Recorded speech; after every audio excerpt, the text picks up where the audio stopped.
kaka-post pa lang ng ticket selling ng upcoming concert ni Bel Mariano, sold out na agad ang platinum at upper balcony. Kahit mahal ay talagang susuportahan nila si Belinda para lang ma-sold out ang kanyang ticket. Pero pa nga ng mga netizen dahil nagpa-feeding program si Donnie Pangilinan, sabi nga nila, willing na magtinda ng kangkong para lang makabili ng ticket ni Bel.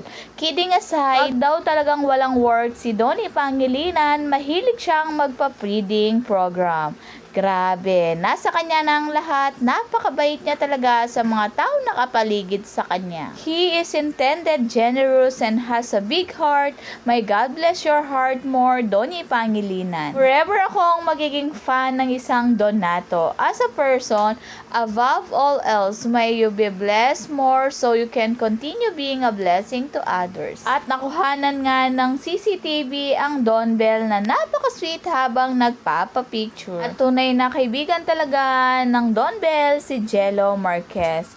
Dahil nag-message siya kay Bel, sabi nga niya, andito lang ako para suportahan kayo ni Donnie sa lahat ng mga ganaps nyo or kung anumang ikakasaya nyo.